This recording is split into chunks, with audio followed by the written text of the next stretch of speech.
guys, welcome in. When stopping by Jefferson Bodega, you might be surprised about what you find. From pistachio Snickers, craft beers, freeze-dried candies, and anime snacks and drinks, to anything that's seasonally flavored. Oh, those are pretty cool. Oh, they have black peeps too. Limited edition, These ones are the Cheeto shrimp. or weird, Crazy. will be stocked on these shelves. My daughter's more into like stuff like this. You can't really find at the other stores. So And you guys enjoy But what you may also not find in other stores is a kind word of encouragement. You made it. Or a positive vibe that beats as loudly as the music coming from their surround sound.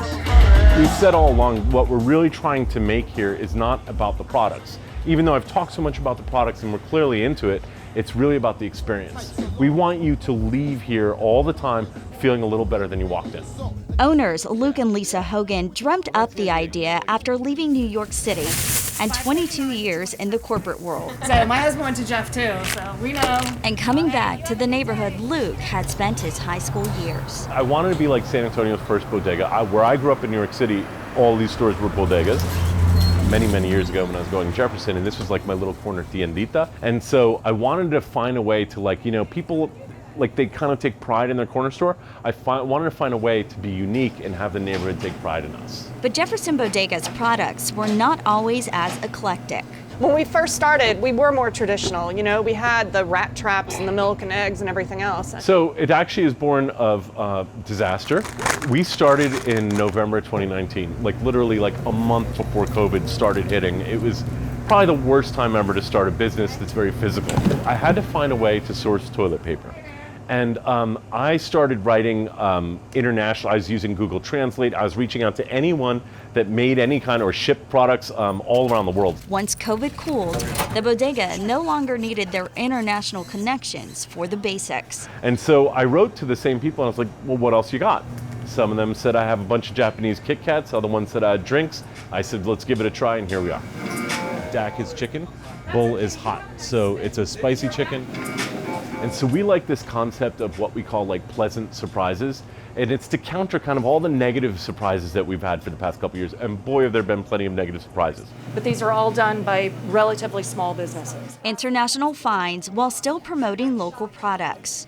Well, local to us is just as cool and amazing as a lot of these international products. I haven't tried them yet. These components making them popular with locals and tourists alike. I hear all the time from people, oh, well, I came from Colorado and this was on my list to do. I love that we have a lot of people come specifically to expose their kids to like something different. But it's not just the hard to find products that help them gain fans or their own monikers. What's your name and your husband? Oh, Lisa. Just Lisa. call me Bodega Mom. Yeah. Bodega Mom. Who I am, my name is irrelevant. Just here to help provide a great time. So that's what the Bodega Man does.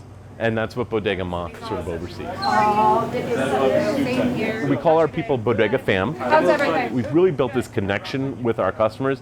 It began with helping people out during COVID, but it sort of evolved into a place where people can come here for a respite. Take care. Always being super positive coming through that door. There's just so much negativity in the world. It was summer of this year that Luke and Lisa would need to lean on their Bodega Fam. So I went through a really bad and surprising episode of heart disease and ended up needing a bypass surgery. It was just like we went to the doctor on a Tuesday and he's like, you're not going home.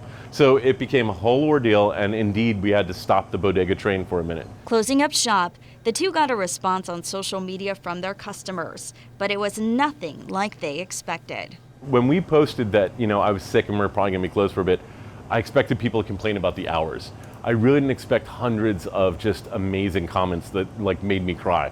You know what I mean? And then that love just like, people were visiting me in the hospital, you know, like, you know, this is people that you would call otherwise customers. And we've been blown away at the outpouring of support. It was the community actually that raised me through it.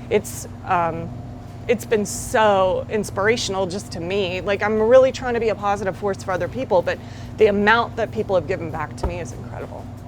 Yeah. Bodega Man now back on track with his health and reflecting on 2022 and the business and community Jefferson Bodega has helped to bring together.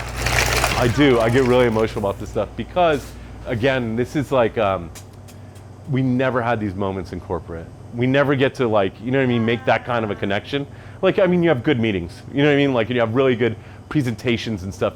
But to be able to touch somebody, to inspire them to make a better life, which might make a better life for everyone else around them, you know what I mean? Like, that's why we do what we do.